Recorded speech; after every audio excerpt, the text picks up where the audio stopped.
Welcome to So That Reminds Me, Reminder Publishing's bi-weekly podcast discussing Western Mass news. I'm Peyton North. And I'm Dennis Hackett. And we'll be your hosts for today's episode. Dennis, we're back. We are. It actually has been a minute this time. Yeah. I feel like every time we get on here, I'm like, oh, it's really been a while. And now I'm thinking I have not been on this podcast since like October. Well, because the thing is, we're usually the first group of the month. Yeah. And then we're switched. All the holiday deadlines with Thanksgiving shifted And us Chris around. had the solo episode. Yep. So, yeah, well, we're back. We made it here. Back in the saddle and glad to be here. What's new? Holiday plans? We've got Christmas next week already. I know. How goes Cannot Christmas believe. shopping? Oh, scared for you. I was going to talk to you about Scared that for you. later. What, do you need ideas for people? No, I was wondering when I can get you yours. So you're going to have to give me my gift tomorrow. I am formally requesting it. No, I'm kidding. I actually was thinking about, I'm like, I really have to, there's like the last minute, just the little gifts, like gift cards for people, that stuff. I always save that for last. And I don't know why, because I go by all of the places that I have to go. But I've been everywhere and nowhere all at once. I feel like I'm never where I'm supposed to be the last few weeks. And I have most of my shopping done, but it's like the little stuff that I really need to hone in on. Yeah, because so for people listening, Peyton and I usually got each other like a little something. Some kind of usually it's alcohol or something. And I'm kind of stumped because you just got a huge thing of Tito's. Yeah, well, it's true. not huge, to be fair. It's No, actually not huge. It's a reasonable sized Tito's bottle. But normally last year I gave you, I think, a whole handle of Tito's. Sure did, yeah. And I was like, well, I just watched him get Tito's last week at the company Christmas party for his we do kind of a swap. Yeah. It's not a secret Santa. It's just like so everyone brings a gift. You'll bring like a $15 gift or something, and then you'll get a number, and then you'll pick. That definitely was more than $15, which is kind. Curtis bought it, so, nice of him to do something a little more. I was very thankful, and I let him know that I was. Yes, absolutely. So now I'm kind of thinking about what I'm going to do, because, again, can you have too much Tito's? No, of course not. But also, do you want more Tito's? It's true. Like, I'm asking. Do you want more? I'll think on it. I was trying to remember what those Cutwater, it was Cutwater that you were talking about. What was the Long Island iced tea? And I knew if I saw it, I would remember. But I was just thinking of like the margarita ones and the, they also came out with white Russian ones, which they do. I saw those in there. That scares me, actually. That makes me feel very sick, but I'm sure someone loves them. But if you were thinking about those, they do have them right down the street in the Adams liquor store. The Adams one in downtown Munson? Pass. I really try to not go there if I can help it. But do you know about the Hamden ones? I didn't see them in the grog shop. I never go to the grog shop. I go to the one that's next to Geo's usually. Yeah. All right. Well, I'll adventure out there. We'll discuss this further later. Yeah. People probably don't care. No. But if any readers are looking to send Dennis a Christmas gift, he does love those. I do love me some alcohol. I guess I shouldn't say readers. We're doing listeners right now. I don't know where I am. Readers, listeners, you're probably it's all the same. Yep, exactly. So, all right. Well, I'll have to contemplate that further. Yeah. But in terms of my shopping, I typically only get gifts for my parents. Yeah. But I'm going up to Salem this weekend to visit one of my friends up there, and I'll probably walk around, visit some of the shops, and see if there's anything that grabs my attention. Yeah, but that's nice. My parents are used to the usual restaurant gift card and wine. I feel like that's just who needs something else. So that is the best. Yeah. Getting a little dinner gift certificate. To one of their favorite restaurants. Yeah. Like where do you normally? Brick House. Oh, yeah. You mentioned that to me. Or not Ludlow, Indian Orchard. Yep. But yeah. I haven't been there in a long time, food-wise. I don't think I've ever been there, actually. They have, like, really good wings. Really? Yeah. Speaking my language, I love wings. Well, I'll have to think about going there. Yeah, they have, like, a whole bunch of different... There's, like, a garlic parmesan one you can get that's really good, I remember. So Man. Last time I went, I got some... like a fried chicken sandwich or something like that might... Because there was one day my dad and I were watching football, as we tend to do on Sundays, and then my mom was, like, out, and she was like, I'll get you guys Brick House for that's nice. lunch. So we did that. That's awesome. Nice. Yeah, I don't know. I never go out there for whatever reason, but yeah, I'll have to go there sometime. Yeah, pretty much same. Like I said, I just need to get, like, little things for people at this point, but... I finally bought my last big gift last night, which was my dad's. I don't know. Were you in the office yesterday? Yeah. I was talking about My dad doesn't even know his shoe size. I asked him his shoe size. He's like, ask Mom. I'm going, could you maybe figure this out on your own at your ripe old age of 64? Which she, at this point, didn't even know either, because he'll wear a bigger size in boots and then a smaller size in sneakers. And so I just went with a in-between, and I'm going to hope that they fit. And if they don't, whatever. We'll send them back. And get the right size. Yeah. They say they're coming in on the 24th. This is the risk that I took for ordering so late. But end of the day, I'll print a photo if I need to. What do they say? Usually by like the 19th, if you order stuff, it's usually good? Well, I did hear somewhere that by Wednesday, so today, where we're recording this on Wednesday, usually if you order it by today, if there's standard shipping, it's fine. And it did say that it would deliver by the 24th, but I don't really have strong faith in that. So what can you do? If anything, I will print out a photo, I'll put it in a box for him, and I'll be like, these will be here probably Thursday. So, and also they're boat shoes. So he's not wearing them in the winter. He's not looking for these right now. They're more of his summer lake shoe. So he'll be okay if they're not here on time.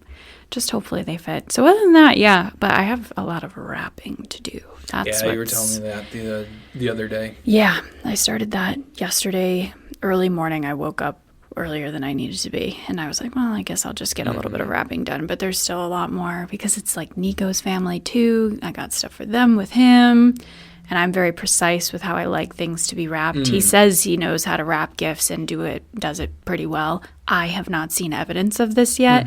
So I just said, you know what, why don't you let me? And we'll just see what his gifts to me look like wrapping wise. And that'll be a good indicator. Yes. Unlike me, where it's just like, I'll get a bag and throw the wrap Which is fair. Like I don't have... Yeah. Peyton see me try to mail envelopes. So that was scary. It was one of the topics we'll talk about today is Toy for Joy, but I had some struggles trying to fold stuff to put in envelopes. The first question was, where do I put the address on the envelope? And I was like, oh no, I have asked the wrong person to help me. Sure did. And then you would see my envelope next to Dennis's envelope, and mine was like this very neat, clean.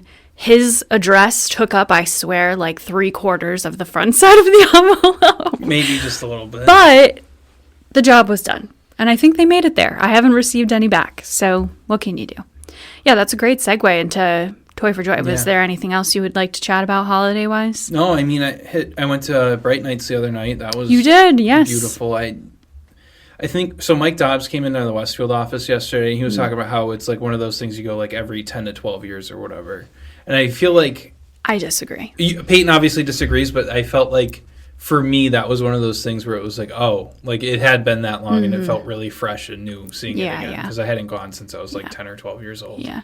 They always add a little something new if they can help it. And a lot of times, like for instance, the Thunderbirds has their big light display there, and they sponsor that. Yeah. So when a business will sponsor something, they'll get new lights. And it's just, I don't know, I just think it's so classic, really gets you in the spirit. Did you go to their little gift shop or anything like that? No. Yeah. But I had somebody who's not from the area with me, so I was explaining to them as we were driving, like all the different Dr. Seuss stuff, because she had no idea. So that was kind of fun to be the historian that time. Share the local history.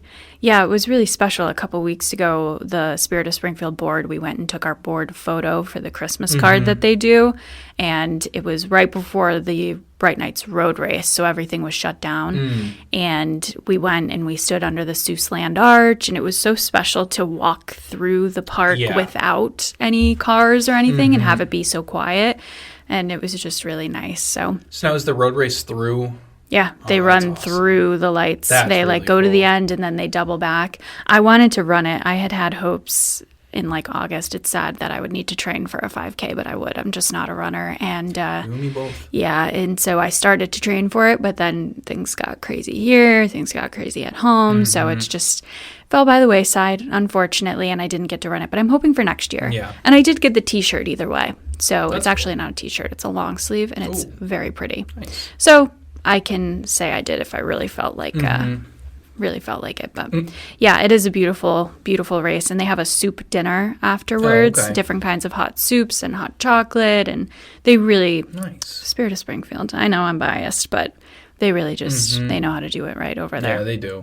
Seriously. Everything they do, they put 110% in. Absolutely. All for the city. Yep. Very lucky to have them. All right. Well, let's segue right into our topics. Our first topic is an update on Toy for Joy's 100-second campaign. Then we'll be talking about a look ahead at some Kwanzaa events around the region.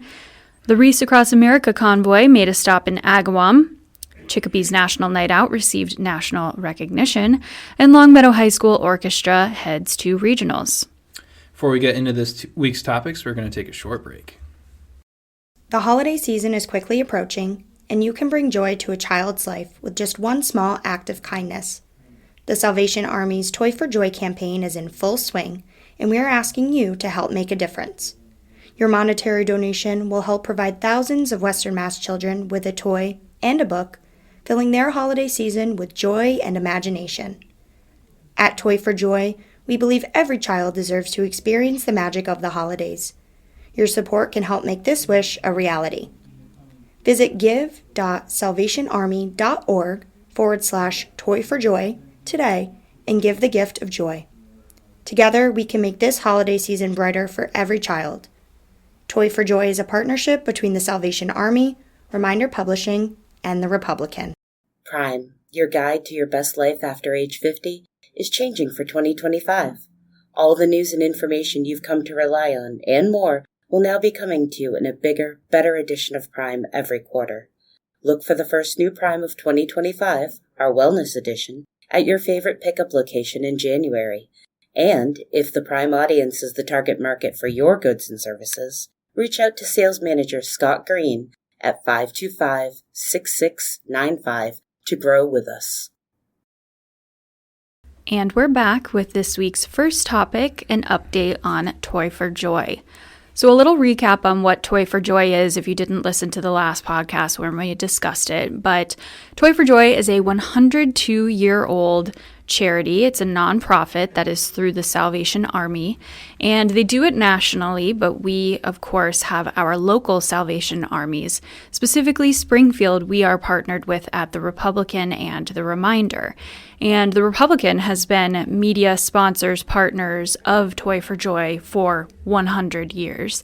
And in the last year, we at the Reminder have kind of taken over as the media sponsor, media coordinator for Toy for Joy. We work wicked close with the folks at the Salvation Army and the Springfield Citadel. They're amazing, both the Majors and Danielle Latil. They've been so helpful to us. And it's all for the kids. So there's over 1,500 families locally, in not just Springfield, but also it's open to East Longmeadow, Hamden, Wilbraham, Chicopee, surrounding communities. And we serve those 1,500 families and over 3,500 local kids and getting them toys and books at Christmas. So what we do is we really are looking to raise money and receive donations for Toy for Joy. That money goes directly to the Salvation Army, and it is for them to buy those gifts and those toys and books for the kids. We do have some amazing partners. Link to Libraries donated so many books this year. It was phenomenal. And we also were able to get a media segment on NEPM. There's been so many people who've been supporting us this year, and we are thankful. But we still have one more week that we are soliciting donations. We solicit right up to Christmas. Right now, we are at about $77,000, which is a great start. We're hoping for a strong finish with some big donations at the end because there is a $150,000 goal. It's a lofty goal. It might seem like a lot, but buying all of those books and gifts for children, we really do spend all of that money. On top of that, we also do have to hire someone for bookkeeping to keep track of all of the monetary donations. So there is that as well. But it's amazing. We have had such strong support. Of course, the classic Mayor Sarno always gives his first donation of the year. He's always right on it. I spoke with Richard Neal, Congressman Richard Neal, a couple weeks ago. He gave a great donation of $2,000. It was so generous. I spoke with him at Union Station, and he he always says Toy for Joy is always there. It's been there. Toy for Joy has made it through the Great Depression. It's made it through so much, of course, COVID in the more recent years. There's been so many financial downfalls over the years, and we've been able to support the kids. So if anyone is interested in donating, please go to give.salvationarmy.org/Toy for Joy. And you can make an online donation, or if you would prefer to send in a donation, either cash or check, I would probably suggest check. You can send it directly to the Republican with the attention to Toy for Joy. And in any reminder or Republican, you can pick up the papers. You will see an ad with a little slip. You can put down if you want to put it in memory of anyone, if you would want to honor someone with your donation. And online, it's actually nice too. You can select if you want to see if your company matches. So that's been great as well, and that's super helpful. And that's often how we get some bigger donations at the end, because a lot of companies do employee match. I know we do here. So it's really such an amazing, worthy cause. I'm so thankful to Toy for Joy for everything that they're doing for children in the region, and hopefully we can get some more donations just in the next week. Yeah. And if you don't think we're putting our money where our mouth is, I was doing the list this morning. I did see Peyton and her parents both had put their donations in. Yep. So. I donated last week in honor of my grandfather, and my mom put it in as well in honor of both of our grandfathers. And it's really such a special charity. And I know that my grandpa would be thrilled, and my pop would be thrilled that we thought of them and giving their honor in those donations. And it's amazing too. There's a lot of employees who donate. I know Debbie Gardner donates every year. Ron Chamelis, who writes all of our articles, he always gives such a generous donation in honor of his wife who's passed. It really is a passion project for a lot of us, and I've definitely been enjoying my time doing Toy for Joy and working with the Salvation Army. And we'd really appreciate anyone, even $1. It makes such a big difference. Yeah, even today when I was doing the list, there was a bunch of $3 donations. Yeah, that family. Did you see? A huge family, Yeah, it was a little bit sad because a lot of them were in honor and memory, but there were so many $3 donations, which was great. And a lot of people will do that too for $1 donations. They'll do like $1 for this person, $1 for this person, and just kind of, it's a $25 donation, but it's in honor of all of these people, and they get their names in their paper and a little note about them. So it's special. I feel really lucky that we've been able to take part of this, and I've been able to connect with people. And I didn't even mention, of course, the Sheriff's Department has also been phenomenal. They're always a big media partner of ours. The Sheriff's Department goes down. They have volunteers on a distribution day. Sheriff Kochi himself and other members of the Sheriff's Department were there when the toys were delivered in the beginning of December. They take like 2 days to just unbox everything, to organize them by age group. It's such a well-oiled machine, but it takes a lot of work, a lot of people, and so many people volunteer. So we wouldn't have this if it weren't for the volunteers, and we're very thankful to them. Yeah, and then one thing I definitely want to mention too is you don't have to make the donations in memory of somebody. I know you can send a funny little message. Last week we had a couple of good ones. One of them, somebody had submitted in for Jay Leno, and then another one that made me die laughing was somebody had put one in like in the name of I think they said the greatest TV game show host and Family Man, Steve Harvey, and I thought that was amazing. It was so funny. I know, I love that, and it's hilarious to see that in the paper. And also, I love that because it does kind of break up the sad, in memory of, which are wonderful. But that was so funny. I couldn't believe that. Just like greatest host of all time, Steve Harvey. Let's give him a couple bucks. Hilarious. Yeah, that was really good. Yep. Nope. Absolutely. Any donation of any kind in memory of or not in memory of. A lot of people choose to be anonymous, which is great as well. Everybody has that prerogative. If they just don't want the visibility, they don't want to be in the paper, that's totally fine. An anonymous donation is amazing. Anything can help. Yeah, I think even today there was either an anonymous, I can't remember how many zeros were on it, if it was $100 or $1,000. I believe it was $1,000. That's what I thought, but I wasn't sure. Yeah, there was also, I think it was it Allstate? Let me pull up this list so that I can really give these people their due, because Again, somebody it's had been donated amazing. 7,500. I think it was Allstate. Yes, it was Allstate's transport. They said happy holidays, and they gave a $7,500 donation, which is amazing. And the one right below it, it really moved me. In memory of 27 students and teachers killed on December 14th, 2012 in Newtown, Connecticut, Sandy Hook. It was a $270 donation. How special. And I don't know who it came from. If I really dug, I could find out. I'm sure a lot of these people, even when we reach out, some large donations, even anonymous, will reach out and thank them personally and also just say, hey, if you were interested at all in being featured or just a quote on why you decided to donate.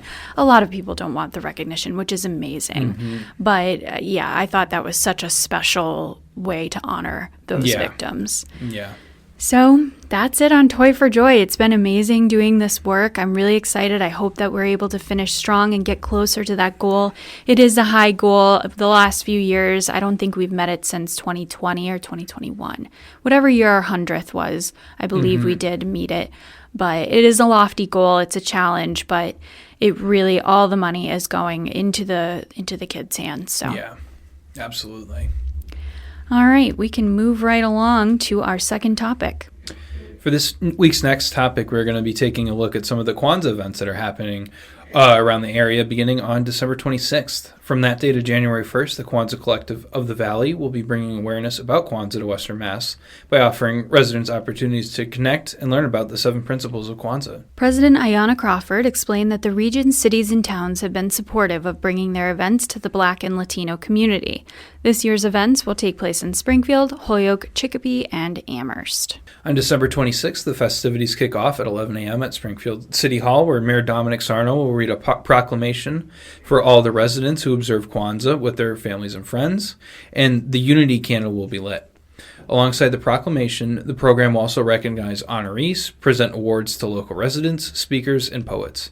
There will also be African dancing and drumming, along with light refreshments. Crawford noted that it was important to start everything in Springfield. On December 27th at 11 a.m., residents can expect a similar ceremony in Chicopee as with Springfield, where the self-determination candle will be lit. The following day, Holyoke will offer a similar observance at 10 a.m., and the collective work candle will be lit as well. Attendees will also be given a brief history about Kwanzaa. Also on December 28th will be Springfield's annual Community Kwanzaa Festival. Crawford explained that the festival will be an opportunity for families and the children in the community to come out and partake in African drumming, poets, and there will be local authors there. The event will also include an award ceremony celebrating the principles of Kwanzaa. The event will also celebrate all 7 principles that are on the Kinara and feature the lighting of the Kinara. Additionally, the festival will offer food, workshops, a children's corner, and an African marketplace with local vendors and businesses. On December 29th, the collective will head to the New African House at the University of Massachusetts Amherst for a similar ceremony and to celebrate the Cooperative Economics Candle. On December 30th, the collective is asking observers to celebrate the Purpose Candle in their homes. On December 31st, the collective will host a Zoom event at 6 p.m. to celebrate creativity. And finally, the collective will ask observers to celebrate from home again on January 1st to observe faith, recommending folks to reflect on the principles and to gather with friends and family for a feast. Yeah, I thought this was interesting to see all these different Kwanzaa events happening in their region. Obviously, Peyton and I both celebrate Christmas, so we're not too familiar with Kwanzaa, but it was interesting to read about how they have the candles for these different values and everything, and to learn about that. Yeah, I love that. It's really special. I always think it's so special how both Hanukkah and Kwanzaa is really spread out over a period of time, and it's a lot more reflective, obviously, than Christmas, or at least today's modern commercialized Christmas. So it was really special to see, I agree, all of the separate candles and what they're supposed to reflect on. I think that's really nice. So I'm excited to see all of these kind of covered a little bit in the papers, hopefully. And I think it's great. And I hope that a lot of people go out to these events. Yeah, absolutely. And I think it's nice that even though they take place over longer periods of time, they also kind of have like the same core values of like, you know, being with your friends and family and celebrating your connections with them. Yep, absolutely. That's my favorite thing about the holidays, just getting to spend time with everyone. I know we talked a lot about gifts at the beginning, but that's not the purpose. That's not what I'm there for. I couldn't care less if I received gifts. I just like I tell my love parents being that with every my year. family. Yeah. I did get a mattress this year, though, so That's a nice gift. Yeah. Yeah, for sure. But, yeah.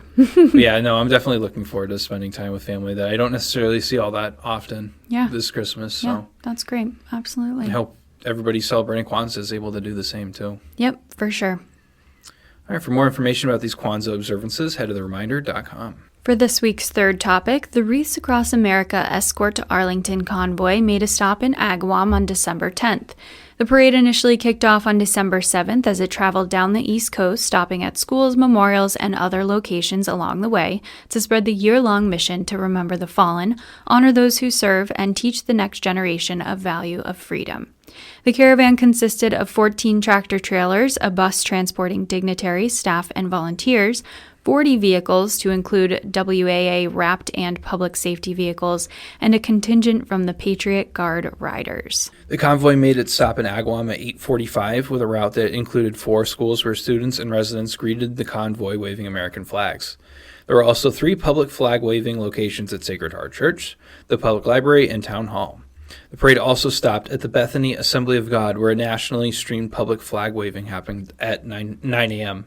Wreaths Across America Executive Director Karen Worcester explained that the flag raising began when an older group of women decided to wave the American flag at the top of a hill in Freeport, Maine, after the September 11th terrorist attacks. People honked their horns to show support, and that tradition carried on for 19 years when the women retired from it due to their health, but Wreaths Across America took over. That flag raising is live streamed every Tuesday on the Wreaths Across America Facebook page. During the stop at the Bethany Assembly of God, local individuals, businesses, and organizations that supports Wreaths Across America were recognized. So yeah, Wreaths Across America, I think, is one of those things that's always important to talk about. What they do honoring veterans who died and served, I think, is so important. Absolutely. It's so special, and it's so special and moving to see. For instance, my great aunt is actually buried in the Agawam cemetery, the veteran cemetery. She obviously wasn't a veteran, but my uncle, great uncle, her husband was. So they lay a wreath at her grave. And it was either last year or 2 years ago. My cousin was a student at Agawam High School. It was his grandmother who passed, and he was able to lay the wreath himself. Oh, that's awesome. So in partnership with Wreaths Across America, some students were able to come out and help, and that was really, really special and definitely an experience for him to take forward. And now when in Munson, we had Wreaths Across America come and they laid wreaths at the cemetery that my grandfather's buried at.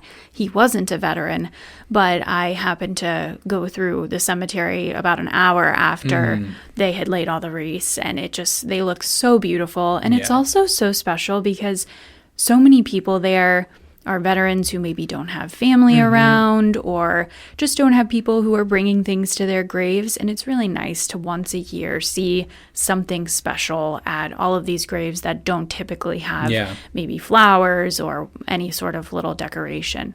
So it really is nice to see. And it's also just insane to see how many people were veterans and how many people have served our country, because you can easily walk by the gravestones and not see that unless you're paying attention to if they have a flag. But to see all of the wreaths, the true sea of wreaths, is just amazing. So the work they do is really incredible.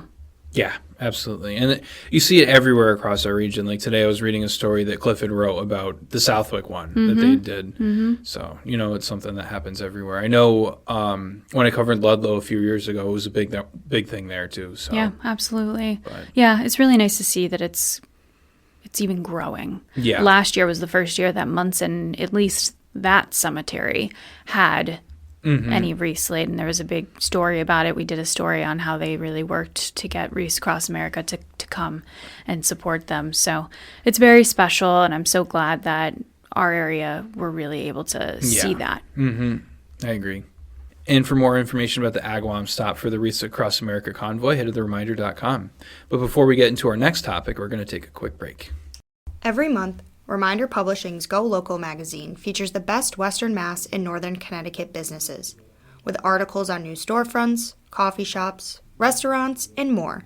Go Local magazine is your resource to find the best businesses to frequent in the area. Go Local also features original recipes, how-to pages on festive crafts, a listing of places to go and experiences to enjoy over the course of the month, and so much more. Pick up Go Local magazine at hundreds of businesses, banks, gas stations, and restaurants all over Western Mass and Northern Connecticut. Or check out Go Local magazine at thereminder.com. We get it. You're busy, but you want to be connected to your local community. If you're not reading The Reminder, Western Mass's free weekly newspaper, you're missing out on the heartbeat of your town. Stay in the loop with all the latest buzz, from local stories to community updates and exciting events. It's all in The Reminder. Just log on to thereminder.com and dive into the hometown news you love. To subscribe to receive The Reminder at your home, call 413-788-1316. Don't miss a beat. Your town, your stories, your community for over 60 years. The Reminder. We are hometown news.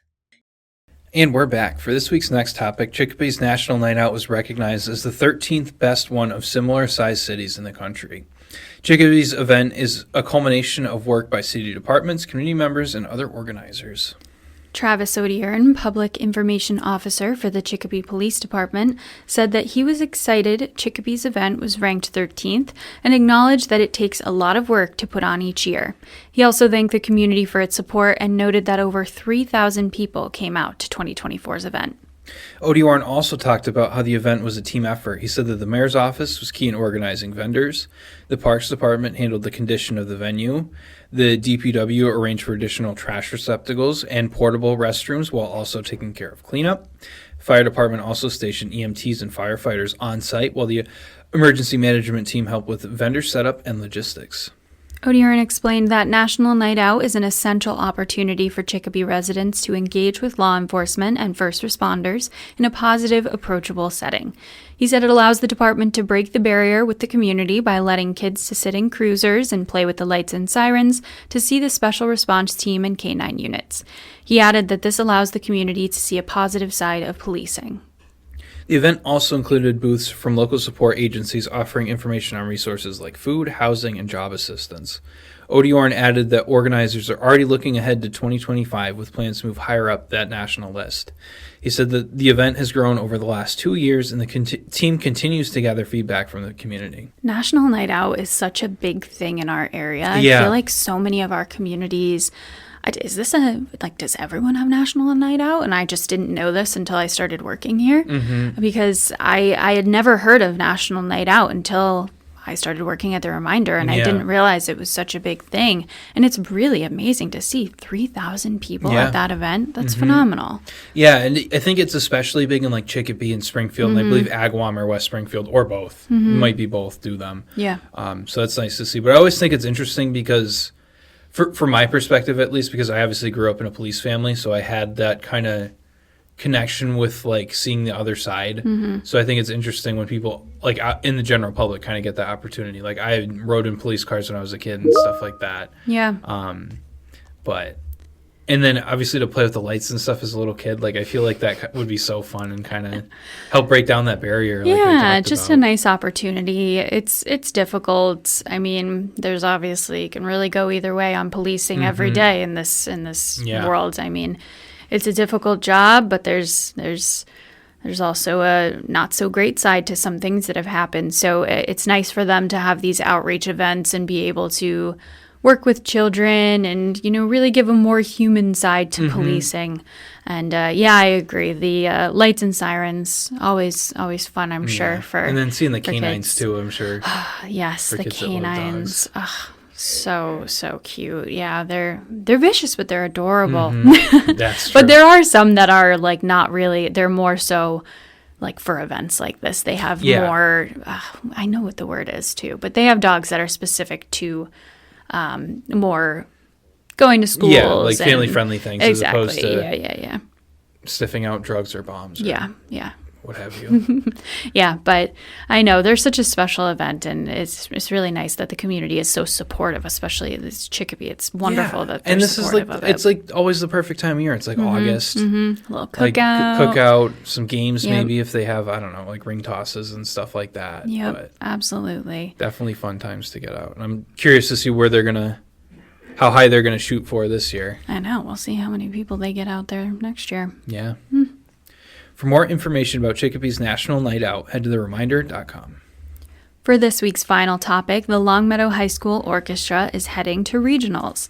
Longmeadow High School is one of 6 schools in 11 states that has been invited to play at the National Association for Music Education's 58th Eastern Division In-Service Conference.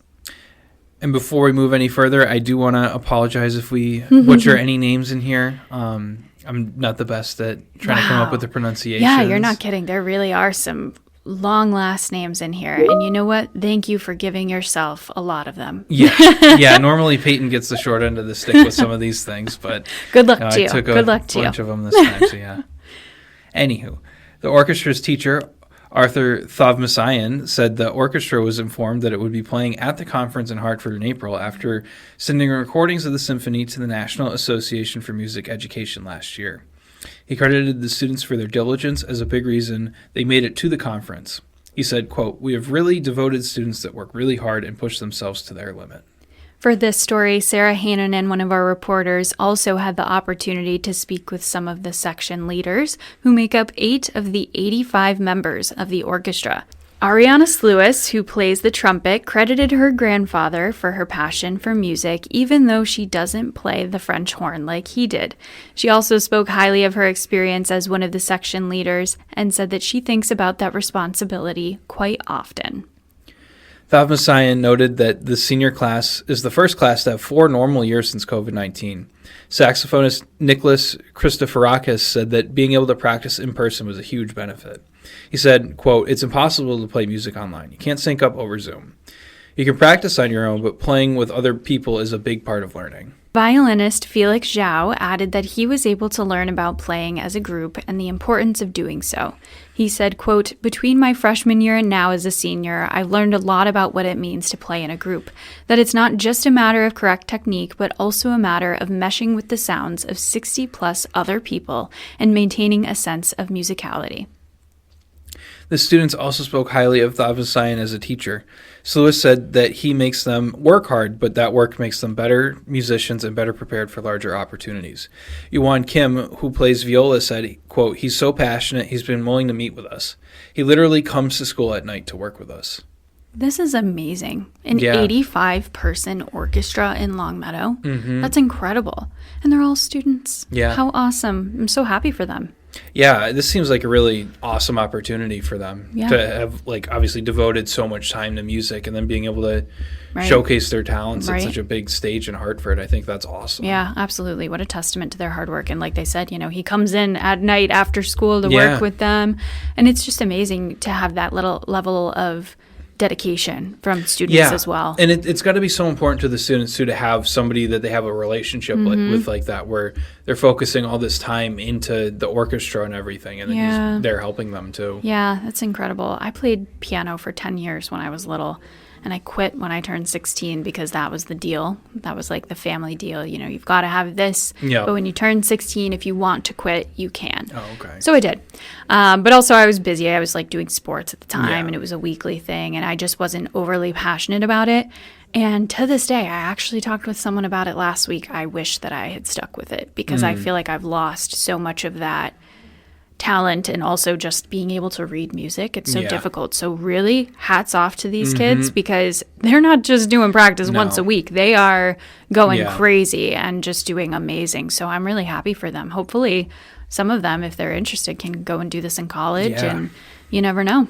Yeah, I just always think back to my band experience in middle school. I pretended to play the trumpet. Pretended? Yeah, I did not actually know how to play. And it sounded really bad. So what was the circumstance here that you like went to band practice? Yeah, band practice, and I just couldn't do it. Well, wow. That takes guts, Dennis. I passed the class, so that's that. But so that was my formal I feel like every time experience. We talked last time we were on the podcast, I learned that you were in the lumberjack club. This time you're talking about how you lied about playing the trumpet. That is hilarious. Wow. I learn something new about you every time we sit down. I know. Very deep. Apparently. But the instrument I did actually learn and enjoyed playing was guitar in high school. Oh, so really? I took classes for that for 2 years. Nice. Yeah. And that was like my art or my music requirement or whatever to graduate. So that was fun. Yeah. My brother pivoted from piano to guitar, and then he continued to take guitar lessons, and he even had a band with some kids that he was in that's school awesome. with. They were really good too. It was very impressive. A little bit like your kind of music though, kind of screamy. So not really So I would've my liked type. it. You would have liked it. The music, they were phenomenal. The singing, again, it was like screamy music, so I know it was supposed to be that way. But they did have this, like they had a concert, which was at Speck Pond in Wilbraham. There was like a big, many acts. It was through the place that Alec was taking lessons at. And the second that kid started screaming, everyone was like, ha. Yeah, it doesn't feel like the kind of music you'd have at Speck Pond. in Wilbraham. Didn't translate overly well, but the music was great. I will say my brother was a really great guitarist. Very, very proud of him. And he still plays often. He doesn't do lessons, but he'll like play at home. He didn't let it go like I did. So Yeah, I have a guitar sitting in my room, but I don't think I could tell you the last time I picked it up. yeah, well, life, Yeah, so good for sure. these kids. Yeah, Kudos to them. absolutely. That's really exciting, and congratulations. Yeah, and good luck. Should be a great experience in Absolutely. Hartford. So the Longmeadow High School Symphony Orchestra is slated to play in the National Association for Music Education's 58th Eastern Division In-Service Conference on April 26, 2025 in Hartford. For more information, head to thereminder.com. That wraps another episode of So That Reminds Me. Thanks as always for listening, and happy holidays, and have a happy new year. We'll be back with our next episode in a couple weeks. Happy holidays, everyone. Thanks for listening to So That Reminds Me, produced by Western Massachusetts news source Reminder Publishing. Don't forget to subscribe to the podcast, find the latest news at thereminder.com, and follow Reminder Publishing on Instagram at Reminder Publishing, on X at The Reminder MA, and on Facebook. Reminder Publishing, we are hometown news.